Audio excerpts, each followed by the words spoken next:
Hi everybody, I know that it's been a while. I know I said I wouldn't really talk about rideshare, but I did want to take a look at this article from CNBC. This Uber driver who makes $25,000 a year. I think this article is a good example of the reality of actually being an Uber driver in a major city. So let's take a look at the intro. This talks about how it's part of the Millennial Money series, which is very popular around YouTube nowadays, but because of the person's occupation, it really made me take notice. I usually don't pay attention to these sorts of things, but in this case, my curiosity was piqued because, yeah, he's an Uber driver. So right off the bat, it says here, Jerome Gillespie has a knack for looking on the bright side, even under difficult circumstances. His water gets turned off, it's only temporary. He has to sleep on his brother's couch because he can't afford an apartment. It's an opportunity to save up. While he might not want to admit it, I know that this type of situation does not feel good at all. And he's 23 and lives right outside of Baltimore, so already we know that that's a place that is typically not lacking in the amount of people looking for a driver. But of course, because it's a major city near the DC area, you know that there's also going to be a ton of drivers around, and they're probably going to be fighting for the same amount of riders. So he spends part of the year working on tax preparation and the rest of it driving for Uber and Lyft. He expects to earn about $25,000 total in 2020 before taxes. That tells me that this number probably doesn't include maintenance, gas, or anything like that. But he's not stressed about his low salary. He spends his free time investing, studying money, business, and science, and planning his next move. I have to hand it to him, he's keeping a positive mindset, but like I said before, if you know what it feels like to be in this situation, when those bills start piling up, especially if you're not by yourself, you know that it really hurts. Now it does talk about his family history. Gillespie's family faced a fair share of their financial challenges. He remembers the lights getting turned off and eviction notices tacked to the front door. He and his brother and sister always qualified for free lunch at school. Still, they managed to get by. Skipping ahead, as a result of the hard times, he learned to be careful with his money from a young age. Although his family didn't openly discuss finances much, his mother emphasized the importance of maintaining a good credit score and showed him the value of interest early on. If she borrowed $10 from Gillespie, he knew to expect $12 to $15 in return, depending on how long it took her to pay him back. So there was definitely an effort there to teach the basics of money management. And trust me, coming from a background where the neighborhood wasn't exactly the best, I totally feel that firsthand. I've experienced it, I've seen it, and for sure there are some really bad habits that you can pick up along the way. So it's great to see that there was this effort to try and teach interest and the importance of a good credit score. So it says here he started college in 2014 and struggled to afford food and textbooks, eating once a day, and not necessarily that that's a bad thing, it's just, it's another habit that you pick up on just because of circumstance. So it looks like for his senior year of college, he transferred from a school in Frostburg, Maryland to one near Baltimore where his brother lived. He didn't have anywhere to stay and ended up living in his 1993 Pontiac Firebird for nearly 3 weeks. After that, he crashed on his brother's couch for almost a year. It says here he was thankful for his brother's generosity, but felt uncomfortable sleeping in the living room and not being able to afford his own place. At the end of the day, it gave me a wonderful opportunity to save money. So now we get to this part right here. Ultimately, Gillespie decided the benefits of college no longer outweighed the cost. He ended up dropping out in fall of 2018 as a fifth-year senior. What I would like to know is, that's a fairly long amount of time to spend in college. It's not the longest for sure, but it sounds like he took a lot of general ed classes and didn't really know what direction to go in with his life.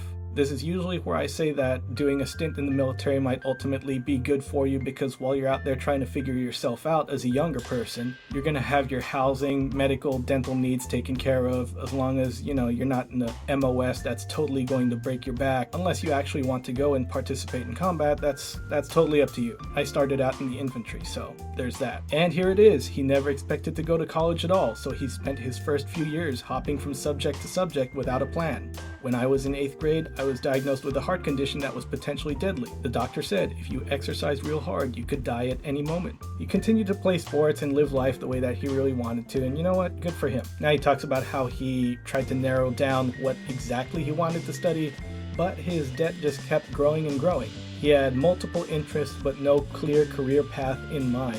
His loans finally hit $30,000, and he says, I realized I need to sit back and really think about what I want out of life, what I want to achieve, and what direction I want to go before I stack up another $30,000 to $40,000 in student loan debt. 2 years later, he has more clarity, but he isn't sure when or if he'll go back to school. If what you want to do doesn't really require a degree, and there are lots of sectors of self-employment that don't require a degree, then of course he doesn't have to go back. So we continue on. When the pandemic hit, Gillespie stopped driving for Uber and Lyft to keep himself safe, and he relied solely on his tax job for income. He earns $14.50 an hour as a manager of the tax office.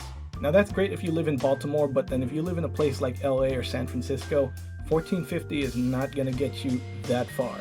In 2019, 16% of his income came from working at the tax office and 84% came from driving for rideshare services. So it looks like he also has a YouTube channel, Moneyology. I'll go ahead and put that in the description somewhere so you can check that out. And it looks like he's learning about investing, tax preparation, and other skills that he hopes will help him build wealth in the future.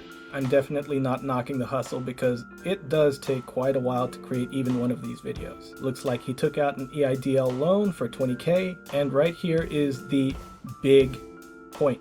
He hopes to get out of the rideshare game soon though. I want to move on to something that is a bit more lucrative, he says. He's interested in accounting and software engineering, but is confident he can still build wealth without going back to school. I totally agree. There are many roads to doing that. I'm not going to go over all of them because there are plenty of other channels that talk about the same type of thing. I'm just here to give the scoop on this article and highlight that main point. No one is going to get rich off of doing this. He's in one of the busier markets. God knows that there are enough people going in and around DC, Baltimore, that whole area, that finding ride after ride should not be a problem. The problem is that there are probably a ton of drivers too that are looking for the same number of people that are trying to hang around in the same places, and that extra competition is definitely going to put a strain on your finances. Now the rest of the article talks about what he spends in the month, and I'm not saying it's not interesting because it definitely is. I mean, if you want to take a look at this breakdown here, they go into, cost for housing, groceries, phone, miscellaneous, books, gym, transportation, and subscription. And I'm willing to bet that because he's a single dude without a family, he's paying a lot less monthly than a lot of you drivers out there would be paying if you just take a look at your own situation. You take a look at your own situation, some of you have families, some of you have kids. A lot of you are not just supporting yourselves. If you have a large dog, that gets very costly too. You have vet bills, medical issues.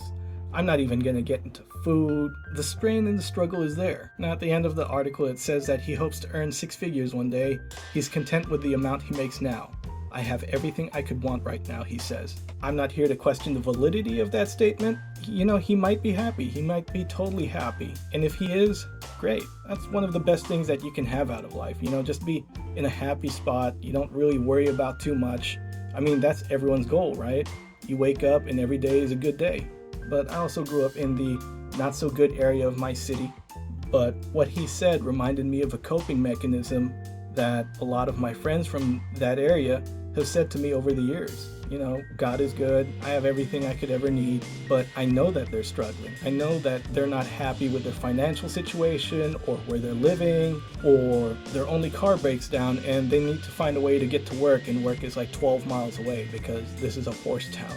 This used to be part of the Wild West, ranchos and everything, so everything was built to be spaced apart because that's just how it was set up since the beginning. But I do love his optimism. Right about now, I'm thanking myself every single day for that decision that I made to sleep on that couch, to eat once a day, to live that lifestyle, so I don't have to live that lifestyle ever again. And I hope you never have to. But remember what he said up above. The golden days of driving for rideshare or making a comfortable income in a saturated market are long gone. Everyone can brag about that special week or even that extremely great month, but I've been there too, where the earnings for the month are scarily close to not being nearly enough for the expenses that you have to pay for. I'm going to be making more videos and start talking about relevant articles like this, try to help put the puzzle pieces together because I did injure myself and I have nothing but time. And like I said, I do this for fun and for mental clarity, and it helps me kind of organize my day. There's some structure there. I'm going to be doing a mix of these and some gear reviews, and if you spend a lot of time in and out of a vehicle, I'm going to talk about things that'll help make your life a little bit easier on the road. So that's it. Be good, do well, let's go make some money.